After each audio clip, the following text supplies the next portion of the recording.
Hello, my name's Matt Blair, and welcome to another episode of Popcorn and Wine, a show where I talk to fellow film enthusiasts and comedians about their favourite films and what they're looking forward to this year. If you like the show, please subscribe and share it around. Also, please subscribe to my coffee link, where if you buy me a coffee, it goes towards making the channel a little bit better for everyone. But that's enough of the admin. Let's get on with today's episode, where I have a lovely chat with Doug Segal. Hello and welcome to another edition of Popcorn and Wine. My name is Matt Blair, and joining me today, mind-reading comedian and friend Doug Segal. Thank you. Hello. Thank you. Hello. Let's do an awkward geek thing. Yes. Oh, I like it. Yeah. I have some Australian Cabernet Sauvignon for you today. It's very tasty, actually. Yes, yes. Cheers, everyone. Now, whatever you do, don't eat the popcorn. No, that's faux popcorn, isn't it? It's popcorn, if you will. Popcorn, it is. yes. It's the same popcorn from episode 1. Don't touch it. So today we're going to be talking about Doug's favourite films in general, but obviously his chosen subject. If you know Doug, if you follow him on his social media, you'll know that he is an avid Batman fan. It's I think you have to contextualise that. I'm a man who, on his 50th birthday, his partner changed his name without his knowledge by deed poll to Doug Bruce Wayne Segal, and it's still the best present I've ever had. So, right, when did it start? When did Batman fever start for you? Me and the Bat go back a long way. The earliest photograph of me is me aged 4, clutching a piece of Batman memorabilia. It was a Batman trading card. Oh, well, okay. That's the actual earliest photo of me. Adam West? I guess it would have been Adam West, because Adam West was like a year after I was born, I think. Okay, yeah. It was actually a really short period, the Adam West Batman. Yeah, it was, and the film which we will talk about actually 69? came out. It was 66. 66. It was 66, and it was supposed to be made at the same time. It was supposed to be played in the cinema at the same time as the first series. Yeah, because they only did 2? There's 3 series. 3 series. But Fox didn't really want to do that. When it came to a TV show, they would only part fund it. When it came to a movie, they'd have to fully fund it. Oh, I see. The film ended up coming out 2 months after season 1 ended. Oh, right. It had a parody tone, that original Batman. Do you think?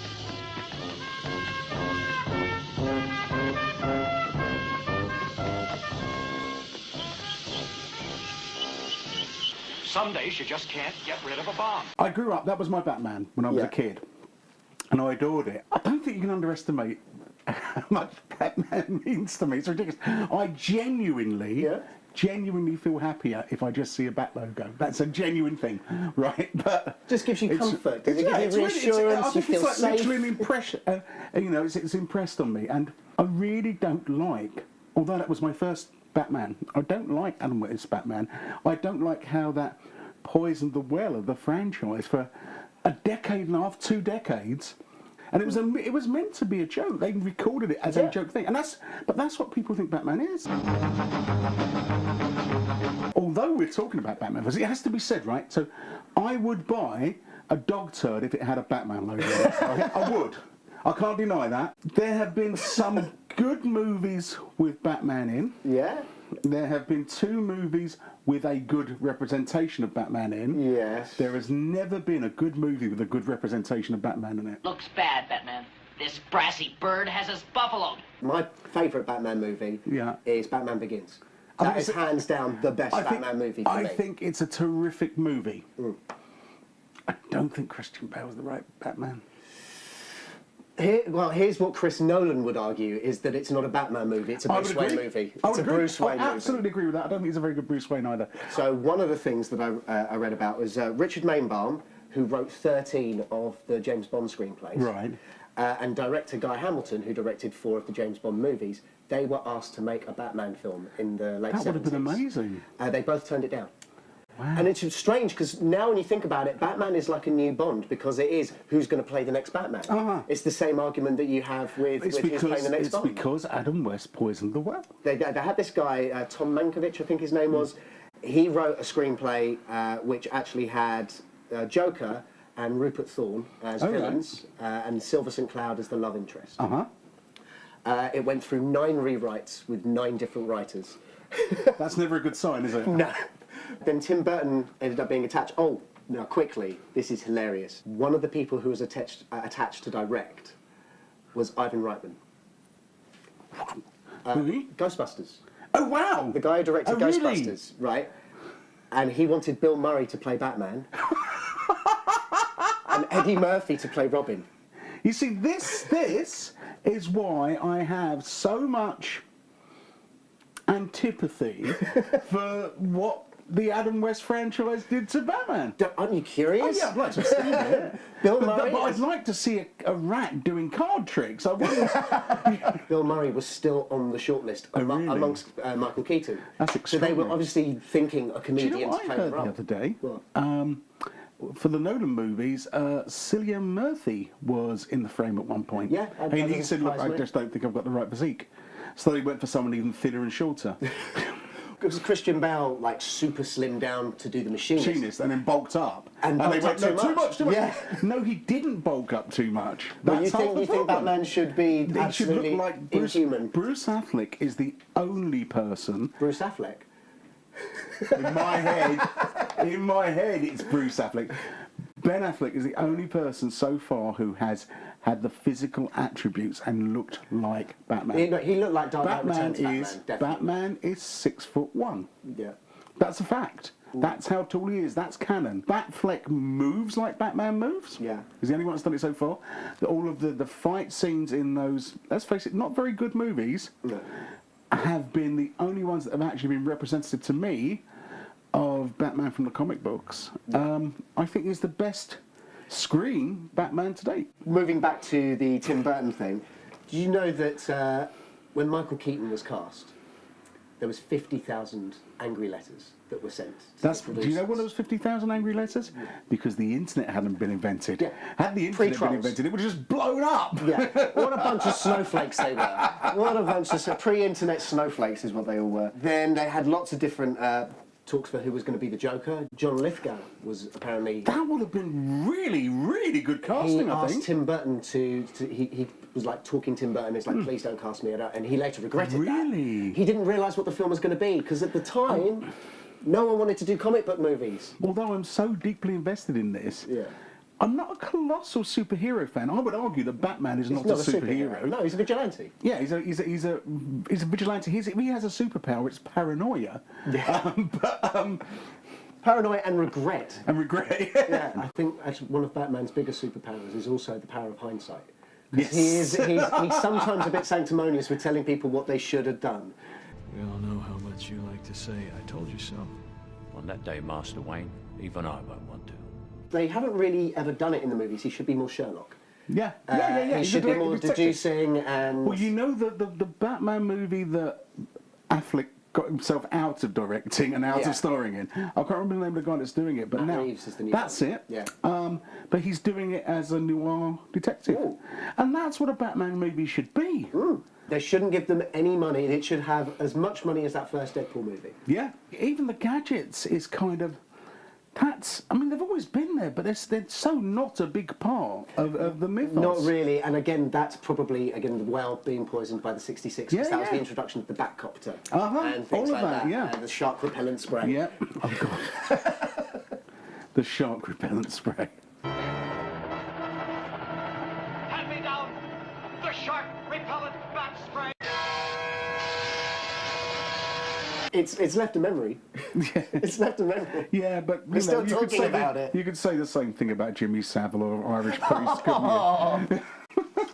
Do you know who was supposed to be playing Vicky Vale in that first Tim Burton Batman? No. Sean Young. She was supposed to be Vicky Vale. She hurt her back, Oh wow. and so she had to drop out, and Kim Basinger took over. I think Kim Basinger was an amazing Vicky She Vale, was actually. great. She Yeah. was great. But then what was very upsetting for Sean Young is when it came to doing Batman Returns, Sean Young was like, I should be Catwoman.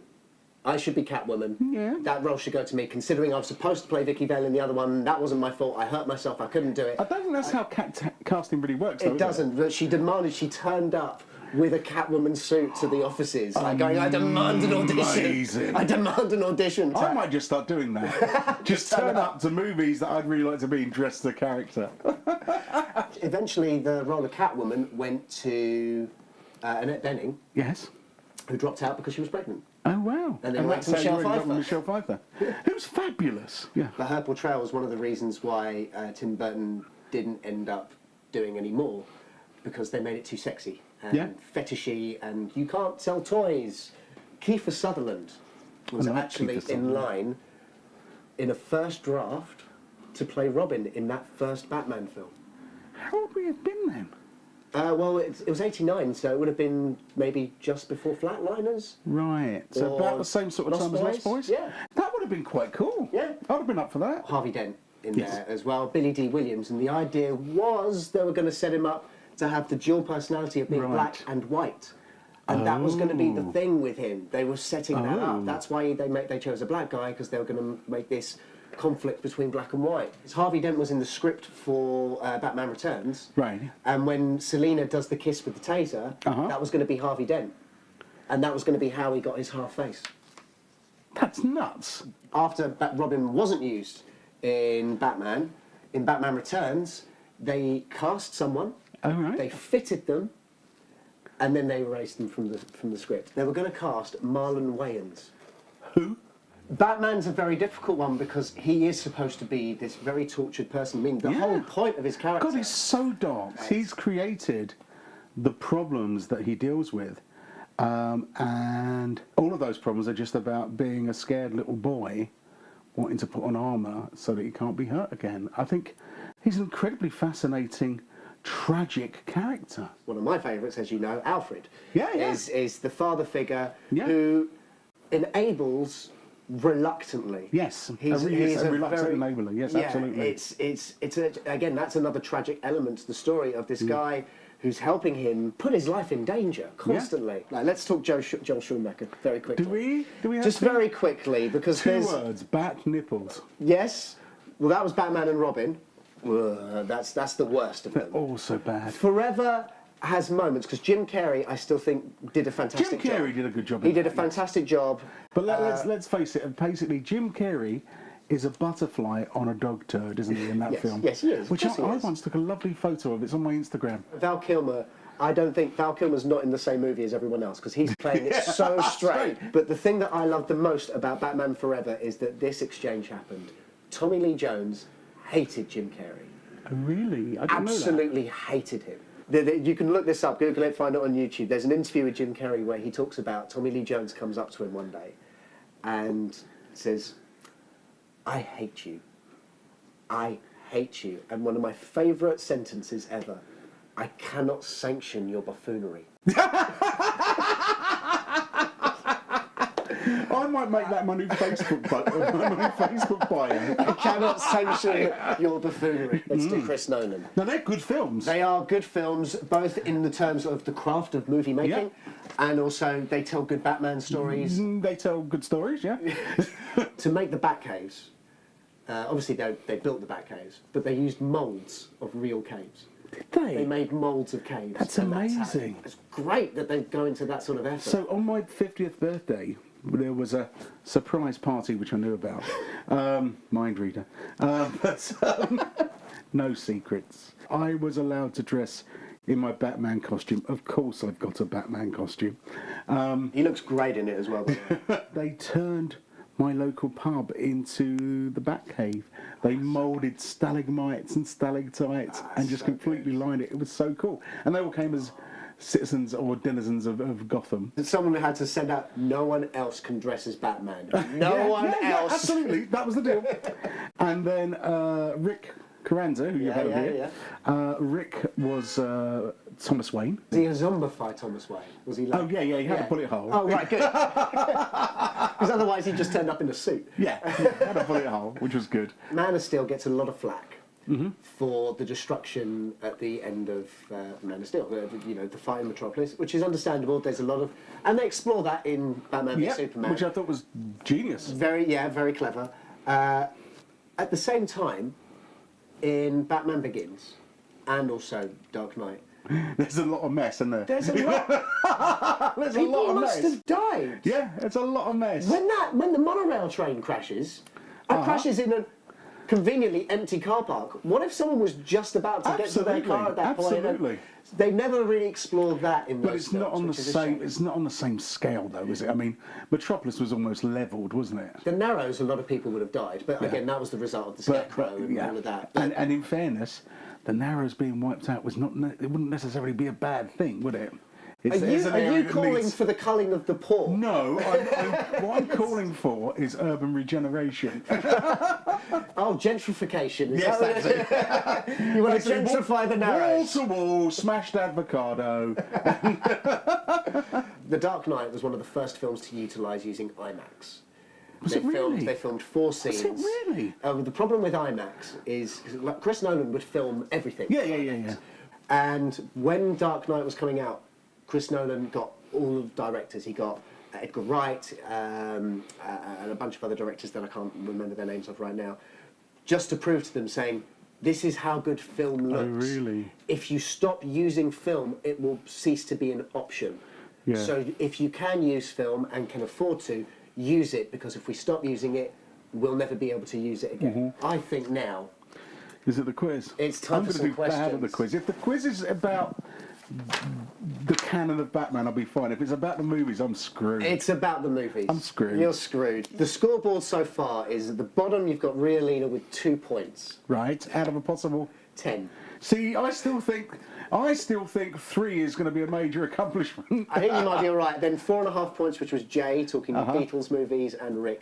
Got 5 points on Star Trek. As low as 5. 5 points on Star Trek. These are hard. Question 1. Which key player of the Marvel Cinematic Universe was actually seen as an extra in Batman Forever as one of Bruce Wayne's personal bodyguards? And this is Batman Forever, and this is quite an apt role for him to have played a billionaire's bodyguard. Was it the guy that plays War Machine in the Marvel Universe? Fortunately not. No. Oh, I was just going. You're close. You're close, because I did give you a clue there. Yeah. It's actually John Favreau. Okay, yeah, John yeah, Favreau yeah. in Batman Forever. He's he part in of it? Bruce Oh, Wayne's wow. entourage. When he's going around visiting and he meets Edward Nygma, John Favreau is one of the extras, which I thought was quite cool. Yeah. Ben Mendelsohn is the villain in Rogue One, but also appears in what Batman movie? It's current, so it's got to be one of the last sort of 3, isn't it? I'm gonna Batman movie. Are we including things like Justice League in that? Yes. No, I wouldn't count Justice League. Okay, then I'm gonna go for The Dark Knight Rises. You're correct. I've paid you a small fortune. And this gives you power over me? What is this? So you got a point. We have a point. Question 3. The League of Shadow scenes in Batman Begins were supposed to be in the Himalayas, Tibet. Yes. Where were they actually filmed? Oh, external, the ones inside the temple. External. Hark. I had assumed they were in Tibet. I'm going to go for clearly somewhere very snowy. I am going to go for the Alps. No, it's Iceland. Really? Iceland, which is where everything is filmed now. Doesn't look anything like Iceland. If you want scenic shots, Impressive. you go to Iceland. It's like where Ridley Scott goes for any of his exterior Even shopping. shots. This is a great one. I love this question. What does the classic TV quiz Going for Gold have in common with Batman?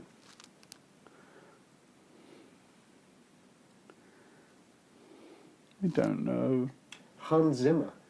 Hans Zimmer wrote. Did the music for both of them? Hans Zimmer wrote Going for Gold. Amazing. And also did the Dark Knight Trilogy Amazing. soundtrack. It's actually how he makes most of his money, is the replays of the That's a repeats. brilliant question. That's a brilliant question. I've never got that in a million years. I'll give you a half point Right. for each of the Batman movies that have an Oscar.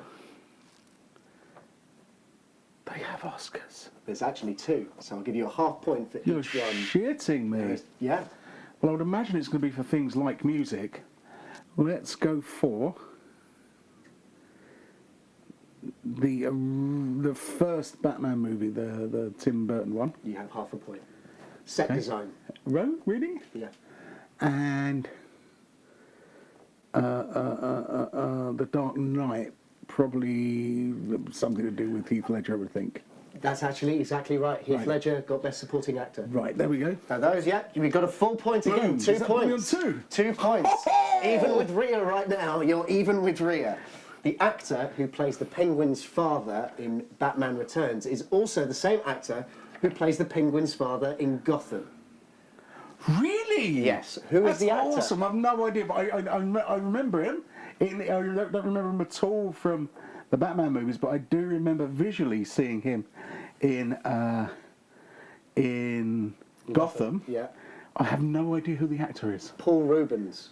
Pee Wee Of course, Herman. it's Pee Wee Herman. Of course, Pee Wee it is. Herman. Yes. Yeah. But he plays him in Batman Returns. Yes. It was supposed to be Burgess Meredith. Really? But That would have been amazing. He got ill, so they That would have been amazing. So they got Paul Rubens to Pee do Wee it. Herman. Of course it is. Yeah. The hospital that explodes in The Dark Knight Yes. was actually an abandoned factory. Yes, it was. What was it a factory of? Was it? I'll give you options. Oh, good, okay. Was it sweets, cars, or drinks? Sweets. It was sweets. It was a candy factory. Candy factory. Yes. Yes, abandoned candy I factory. actually knew that. There we go. Hey, you got Yes. 3 points. I'm not at the bottom. You're not at the bottom. Yes. How many ice puns does Mr. Freeze say in Batman and Robin? Is it 17, 27, or 37? 27. It is 27. 4 points. True or false? Batman Forever and Batman and Robin were supposed to have swapped names. As in one film was supposed to be called the other. Yeah.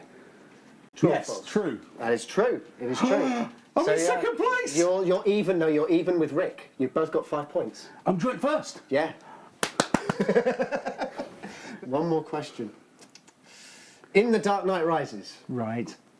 the Gotham American football team were comprised of which real-life team? I'll give you options. Go on. Were they the New York Jets, the Philadelphia Eagles, or the Pittsburgh Steelers? Steelers. It is the Steelers. You got 6 points. You are on the top of the leaderboard. Yes! We have a new leader. I don't even like these films. So, in your face, Carranza. He will watch this. Oh, of course he will. He will watch this. So now we can move on from Batman. And Can we talk about films I like? Yeah, let's talk Rather about than the films I feel emotionally committed to. you felt like. Well, you felt like there was an obligation. It's like a family member with I Batman. have to watch those. I've got no choice. My favouriteest film of all time is It's a Wonderful Life, and I would argue it's the most perfect film ever made. That's a valid. It's a brave statement. It's a valid critique though, because for a lot of people, it's their go-to Christmas movie. It's not my go-to Christmas movie. That's Scrooged. It's a better movie than Scrooged. Obviously. Yes. But it's not what I look for. No. It's not what you love, but But it's not what I look for in a Christmas movie because it's a dark, bleak movie. The concept is I horrific. start crying the second George's little brother sits on that spade and goes down the hill. I start crying because of all the foreshadowing in it. Yeah? Every single bit of it just melds together. It's absolutely perfect. And it does the perfect job of tugging the right emotions at the right time. I am in bits all the way through it. Are you really? Yeah. I just sit there blubbing. If you haven't seen it, you're a fool. It's absolutely wonderful. And not just a Christmas movie, because the concept, no. I mean, it's set at Christmas. Yeah. It's about sacrifice. It's about doing the right thing. Yeah. I mean, genuine touchstone in my life is when faced with a moral dilemma, what would George Bailey do? Better than Jesus. No, I think in many ways he is better than Jesus. It's one of the most beloved films in America. People watched that. They saw the character of Potter and still voted for Trump. Trump and Potter are almost exactly the same person. Yeah. Almost indivisible. I don't see how you can watch that and kind of boo Potter and then go and vote for Trump. I just don't understand it. It's again the same sort of concept of people like loving Captain America and the fact that he stands for fighting the Nazis. Yeah. But then they're like, why do you have to make it all political? And you're like, the whole character Have you ever is... seen this character? It's like it's all founded on being anti-Nazi. That's the whole purpose of the character. It's a Wonderful Life, though. Is it a film that you would play to someone who was contemplating suicide? Do you know I would? It really is a good example of showing people like The you value, think, yeah, the value of what you put into the world. Yeah. A lot of people go through dark patches where you feel like, I do not matter. If I disappeared, no one would notice. And this film is a showcase of saying, that's not true. Yeah, look how many lives you touch, and look what would be different if you weren't in the world. Yeah. Yeah. It's a beautiful film. If you It's haven't so seen quotable. it... So exactly. You know, What do you want? anytime- You want the moon, Mary? You want me to reach out and lasso the moon for you? Yeah, and every time a bell rings, an angel gets his wings. yeah. It's like, Well, I really attaboy, Clarence. Oh no! Now, one of your other films that you told me that was a big passion was Pulp Fiction. I love Pulp Fiction. Now, in I'm today's so climate, disappointed to learn that Quentin Tarantino's a dick. I know. I was excited about his Star Trek movie, and now Yeah. I don't want him anywhere near a Star Trek Yeah. movie. Other than that, though, Pulp Fiction is a great movie. It's an amazing It's a great movie. Over 20 years old now. Is it really? It was 96, wasn't it? It's exactly like the pulps. Yeah. And just all these vignettes and the way they link together. It was like Sin City before Sin Beautiful. City. Yeah, absolutely. Very much that sort of But style. with more wit. And again, if we're talking about dicks, Frank Miller, what a dick.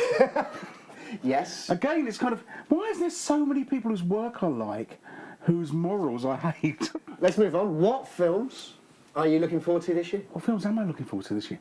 I want to go and see The Phantom Thread, Oh, yes. because I'm really hoping that Jar Jar's in it. It's Daniel Day-Lewis's last movie. I know. He's retiring.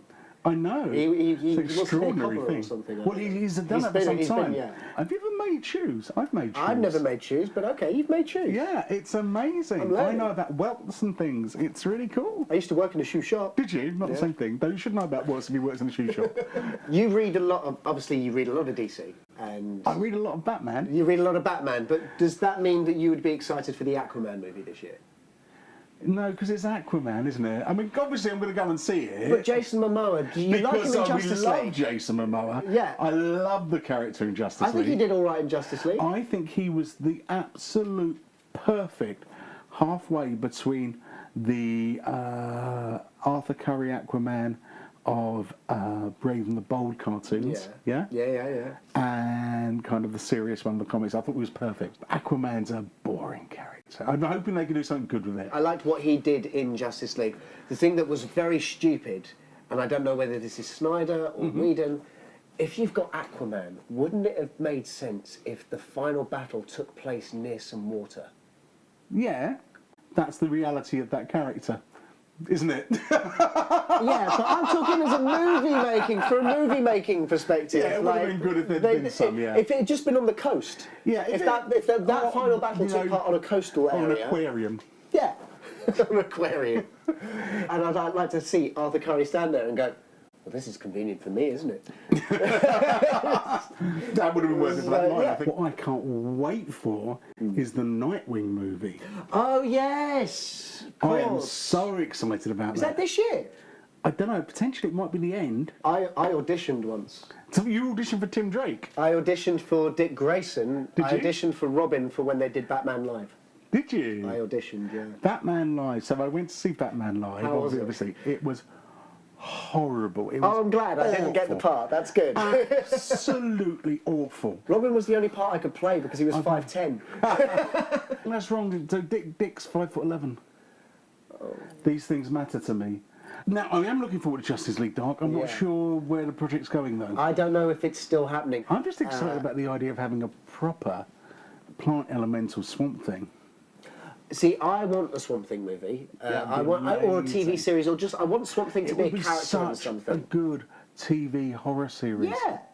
If they kind of based it on the Alan Moore run, with like Yes. all the sort of American Gothic stuff. I like Alan Moore. But I I like think he Alan needs Moore. to get He's a over himself a lunatic. little bit. He Yeah, needs to yeah. get over himself a little bit. When people are doing like these things, the Before Watchmen's, which I thought were quite good. I Yeah. thought were quite good. But he's going, oh, it shows their creative lack of imagination if they're using characters that I created 20 years ago. And he's been like, But those characters that you used because you couldn't get the Carlton characters. What about you made your career writing for Swamp Thing? Yeah. You didn't create Swamp Thing. Yeah. You made a fucking series, The League of Extraordinary Gentlemen. Based you didn't on characters you You didn't create Mina Yeah. Harker, Jekyll and Hyde, the Captain Nemo. You didn't create those, but you Absolutely. wrote a whole fucking series based on those characters, and you have the gall to say, well, people are using characters that I created 20 years ago. You either die a hero or live long enough to become a villain. And that is where we will end it. Thank you very much for Thank joining you, us mate. today, It's Doug. Thank lovely you to see you. so much for coming down for this. Is there anything you'd like to plug? So I've got my social media. You should follow me on the Twitters, where I am Doug_Segal, and I expect that'll probably appear In the description below, yeah. it's all going to be there. It's all gonna be there. I am public stuff. I'm doing a couple of shows with the lovely Rialina at the Aeronaut. Yeah. On St Patrick's Day and the day after, or the day before. Cool. 16th, 17th March. I imagine there's a Facebook event that I'll find a link for and put that in the description as well. Yeah. You got Instagram, is that Doug _Segal as well? Segal as well. Yeah. My Facebook is facebook.com/Doug Segal Live. This has been Popcorn and Wine. That's been Doug Segal. I've been Matt Blair. We'll see you again next time. Take care. Goodbye now. Thanks again to Doug Segal for joining me today on Popcorn and Wine. Please look in the description below for all of his social media contacts. That's where you'll find all of my social media details as well. I'm also part of a double act, Rayguns Look Real Enough. We gig up and down the country, so you can go to our website, www.raygunslookrealenough.com, and find out where we're going to be at. And I'm also part of the Distraction Club, a monthly musical comedy night, where the next show on March 6th, my dad will be there, and it's going to be a lot of fun. And please, if you can, donate to the coffee link, where if you buy me a coffee, you'll make the channel a little bit better for everyone. But thank you all again for joining me today on Popcorn and Wine. My name's Matt Blair. I'll see you next time.